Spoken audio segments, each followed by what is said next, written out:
लेकिन अजकल तुसीं होर देखो कि हौली हौली जिहड़ा ना पेपर पढ़न का ट्रेंड भी घट गया। सच्चाई को सानूं एक मिनट देखो मूँह नहीं बोलना चाहिए। मतलब जो पहला सीगा पहला एक घर से 2-2 3-3 4-4 अखबार होते थे। ऐसा है कि Chandigarh and Haryana journalist union की तरफ से एक राज्य स्तरीय सम्मेलन किया जा रहा है Panchkula PWD rest house sector 1 में 15 तारीख रविवार को, और उसके साथ साथ एक राज्य स्तरीय संगोष्ठी भी की जा रही है, सेमिनार किया जा रहा है मीडिया के समक्ष चुनौतियाँ। और इसमें हम एक अंग्रेजी के वरिष्ठ जो संपादक हैं उनको अखबार को बुला रहे हैं, एक हिंदी के और एक पंजाबी के बुलाए जा रहे हैं। अंग्रेजी में हिंदुस्तान टाइम्स के जो एडिटर रमेश विनायक जी वो आएंगे, हिंदी में नरेश कौशल जी दैनिक ट्रिब्यून के एडिटर हैं वो आएंगे, और अजीत पंजाबी के जो कार्यकारी संपादक है सतनाम मानक जी वो आएंगे। इसके साथ साथ इंडियन जर्नलिस्ट यूनियन के जो राष्ट्रीय अध्यक्ष हैं वो हैदराबाद से श्रीनिवास रेड्डी जी आएंगे, और जो प्रेस काउंसिल के पहले मेंबर रहे हैं और अब फॉर्मर प्रेसिडेंट भी है इंडियन जर्नलिस्ट यूनियन के SN सिन्हा जी वो दिल्ली से आएंगे, और जो राष्ट्रीय महासचिव हैं जम्मू जी वो भी आएंगे। और इस कार्यक्रम की अध्यक्षता जो है वो जो आज समाज अखबार के है, इंडिया न्यूज़ है, संडे गार्जियन है, इन अखबारों के सारों के जो मालिक है और मेंबर पार्लियामेंट है कार्तिकेय शर्मा वो करेंगे, और मुख्य अतिथि जो हैं वो दुष्यंत चौटाला जी होंगे। तो साथियों, जो पत्रकारों को समस्याएं आ रही हैं, दिक्कतें आ रही हैं, परेशानियां आ रही हैं, बहुत सारी उनकी मांगे हैं, इनको लेके Chandigarh and Haryana journalist union हम हमारे साथी जो बलवंत अक्षक जी साथ खड़े हैं, बाकी सारे साथी हैं जो वो लगातार प्रयासरत हैं, और उसमें काफ़ी सारी मांगे मनवाई भी हैं, मांगे सरकार ने मानी भी हैं, आगे भी प्रोसेस में भी है, उसके लिए भी लगातार हम मिल रहे हैं, और बाकी सारी साथियों के लिए भी हम लगातार डिस्कशन कर रहे हैं। इसके साथ साथ हमारा एक ये भी मानना है कि एक सच्चाई को हमें स्वीकार कर लेना चाहिए कि पहले अकेला जो प्रिंट मीडिया होता था, फिर इलेक्ट्रॉनिक मीडिया भी आया, और अब जिसको सोशल मीडिया कह देते हैं या उसको डिजिटल मीडिया कह दो, डिजिटल प्लेटफॉर्म कह दो, वेब मीडिया कह दो, तो वो भी साथी काफ़ी एक्टिव हैं और बहुत सारा उसका लगातार प्रभाव भी देखने को मिल रहा है।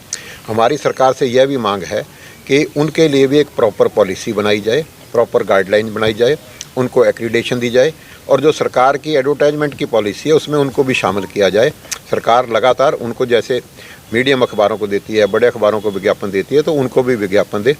सरकार का जो टारगेट है जिनको तक अपनी बात पहुंचानी चाहती है तो उनके ज़रिए भी बात पहुंचेगी, और उनकी भी फाइनेंशियल हालत ठीक होगी तो उनका अपने जो हैं तो वो सेटअप अच्छा बना सकेंगे, अच्छी कवरेज कर सकेंगे, और उसमें इम्प्रूवमेंट आएगी उनकी कवरेज में।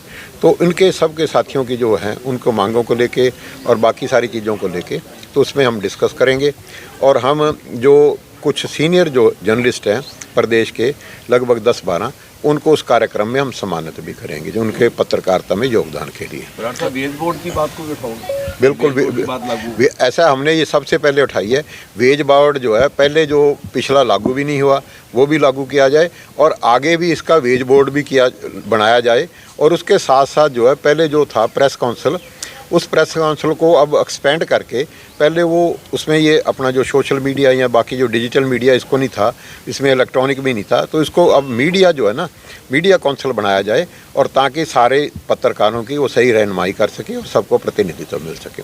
और पत्रकारों की सुरक्षा के लिए भी हम कानून बनाने की लगातार मांग कर रहे हैं कि उनको प्रोटेक्शन मिले, पत्रकारों को वो अपना दायित्व ठीक से निभा सके, और उनके काम में अगर कोई बाधा पहुँचाता है तो उसके खिलाफ प्रॉपर कार्रवाई हो सके।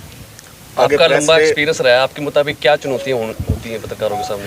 पत्रकारों के समक्ष तो दिनों दिन बहुत चुनौतियाँ बढ़ती जा रही हैं। हमने इनका पत्रकारों का जो काम का है माहौल, जो उनका सर्वाइवल का है, इनकी भी चुनौतियाँ, और उनको दिन रात भागना पड़ता है। और जैसे हमने कोरोना में देखा है, हमारे बहुत सारे पत्रकार योद्धा जो हैं वो मतलब उस कोरोना के दौरान अपना जीवन न्यौछावर कर गए इस पर। तो हमारा इनका सरकार से ये भी कहा है कि पत्रकारों को कैशलेस मेडिकल की सुविधा दी जाए, और उन्होंने स्वीकार भी किया, CM ने अनाउंसमेंट भी किया है, तो वो जल्दी लागू भी होने जा रही है, उसका प्रोसेस भी चल रहा है। और उसमें हमने ये कहा कि इनको जो 5 से आपने 10 भी करवा लिया है, लेकिन उसको जो एक्रीडेटेड और नॉन एक्रीडेटेड दोनों पे उसको लागू किया जाए, और ये जो पेंशन की स्कीम है इसमें भी सारे पत्रकारों को शामिल किया जाए।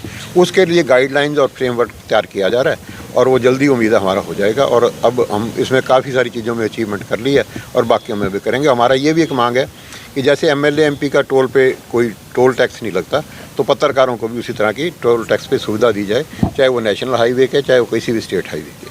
क्या लगता है चुनावी वर्ष है, सरकार मांगे पूरी करेगी? देखो, इस बात का तो श्रेय सरकार को जाता है कि पूरे देश में जो पेंशन थी पत्रकारों की, पूरे देश में पहले कहीं नहीं लागू हुई थी। सबसे पहले उसे लागू करने वाला हरियाणा था और उसका श्रेय आज भी उनको जाता है। और हरियाणा में लागू होने के बाद उसको बाकी सरकारों ने, चाहे वो राजस्थान है, चाहे वो हिमाचल है, चाहे वो पंजाब है, चाहे वो गोवा है, चाहे वो मध्य प्रदेश है, चाहे बिहार है, चाहे छत्तीसगढ़ है, बाकी राज्यों ने हरियाणा का अनुसरण किया।